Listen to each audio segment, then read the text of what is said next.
We get close enough when we realize that there's people on board with RPGs pointed at us and AK-47s pointed at crew members. Wow. Which is a pretty sort of intense moment.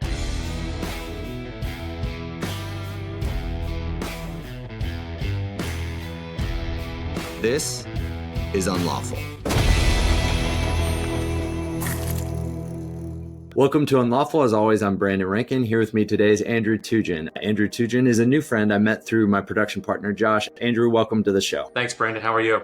I'm good. And what do you do for a living? I'm a litigator. I help people resolve fights with other companies, mainly business litigation, contract disputes, some real estate type stuff, some post-employment type stuff, but my bread and butter is business disputes. And your home base is Omaha, right? Yeah, I'm based in Omaha at Coley-Jessen. And are you from Nebraska? I am not. I've kind of been all over the place. I grew up in Michigan, went to undergrad at Iowa State University, and then ended up in the Navy and was out on the East Coast in the Navy for a while, went to law school, and lived in Rhode Island for about 10 years. And then here in Nebraska, past 5, so quite a few different places. The natural progression is Rhode Island to Nebraska. That's what everybody does, right? Yeah, percent of the people, no, it's not snowbirds, it's to Nebraska. Exactly.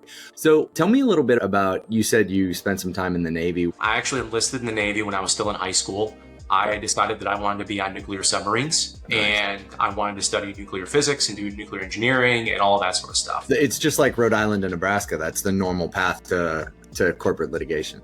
Yeah, straight line. And cutting out a few steps, I ended up going to Iowa State University on an ROTC scholarship, and then I commissioned as what's called a line officer in the Navy, which means you go to do either surface ships, submarines, aircraft, something like that. And so I went and served on board a destroyer based out of Norfolk, Virginia for 2 tours, and then I went up to Rhode Island, was a instructor. I got to do some things that frankly, it's pretty cool to get to do. I got to be responsible for missiles. I got to help drive the ship. I got to take it halfway across the world, go through the Suez Canal, all pretty unique experiences. Did you ever get on the subs? When I was a student, I spent a summer on board a submarine. So just as an aside, what's it like on a sub? The weirdest thing is you're on an 18-hour day. So everyone on the ship works for 6 hours, sitting at a console, working in the engine room or something like that, and then has 6 hours where they do administration, work with the other people in their department or the division, do training, and then basically 6 hours to sleep, and then repeat. So you're living 18-hour days. You forget that there's such a thing as a 24-hour day. By day 3 or 4, you don't know what day it is. Wow. No, I'd actually never heard that. Why do they do it that way? I think it's really just because that's what works functionally to split up times of 6 hours is enough time to break it and have a big chunk. But people can still stay focused and kind of stay safe. So how'd you go from the destroyer to the courtroom? I had been interested in law ever since high school. And so it was one of those things that was in the back of my mind. I love math, I love science, but this idea of constitutional rights and working things out and stuff appealed to me. I went to a little law school in Bristol, Rhode Island called Roger Williams University. So I went there, graduated, and started private practice immediately in the Providence, Rhode Island area. And you practiced there for a number of years. How'd you end up making the transition to Nebraska? Was it a family thing or what was that? Yeah, so I went to Iowa State University. I met my wife there, and she was from Iowa. She's got family on both sides of Iowa. And for those who don't know geography, Nebraska and Iowa are right next door to each other. Right. And Omaha's right there on the border. And it's a good sized metro that lets you do what I want to do, which is complex commercial litigation, but also have a 20-minute drive to work every day. And I grew up in a really small town, so a city of 500,000 is plenty big for me. What's your unlawful moment? Where I'd like to go with it is actually something that's pre-law, but has really informed my outlook in the way that I approach things as a problem solver.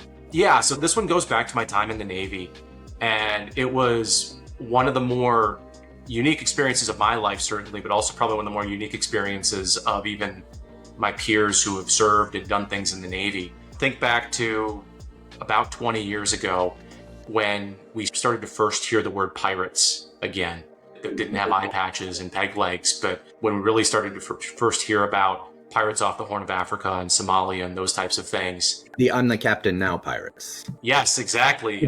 Captain Phillips, I think that was the movie. So this was before the movie. And that's what's really important about this is it was at the very beginning. The ship that I was on was one of the first ships to go to the Horn of Africa to try to do what they call counter-piracy operations. And at the beginning, counter-piracy operations really mostly meant just being a big, heavily armed Navy ship out there with a presence. Out there off the coast of Somalia for quite a while, doing things like boarding smaller 100-foot-long fishing vessels to seize drugs, seize weapons, AK-47s, RPGs, that type of stuff, and really discourage the trafficking in drugs, people, and weapons. But we did have an encounter with pirates. It happened at night.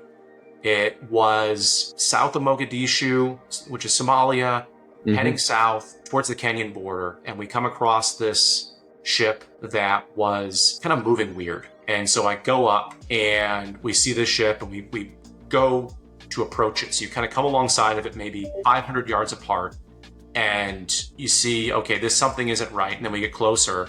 They don't listen to us. We pick up the radio and try to talk to them. They just don't respond to us. And we get close enough when we realize that there's people on board with RPGs pointed at us and AK-47s pointed at crew members. Wow. Which is a pretty sort of intense moment because sobering image for sure. And so we were like, okay, what do we do? And we realized that we didn't know what to do. The way the military works is the orders come from here and they work their way down.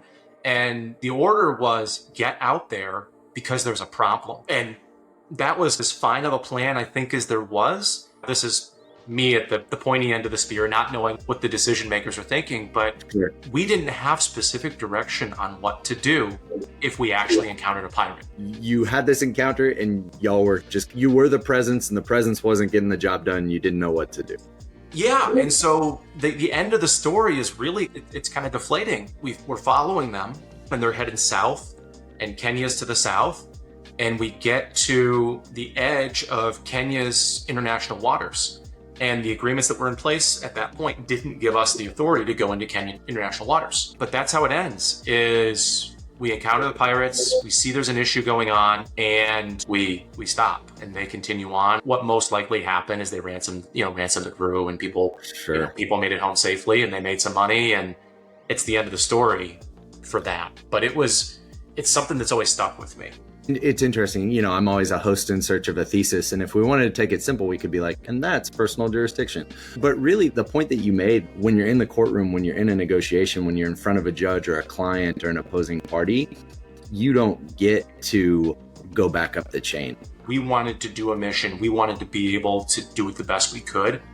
And we sort of realized that we didn't have everything we needed to solve the final problem. You brought a knife to a gunfight. As I reflect on it and think about what's my lesson from it, it's, for me, as I'm getting to a point in my career where I'm shifting from being the associate or the junior person to being the more senior person on things, that I've got to set those people. If I'm asking somebody to go to that hearing that I'm not going to be at, that I've been living, breathing the case, they've got to be prepared and empowered and empowered, right? It's got to make you feel a little bit invincible when the biggest thing of your day is, I missed a deadline, or I had to deal with an argument that really the facts weren't there for us, or the law wasn't there for us.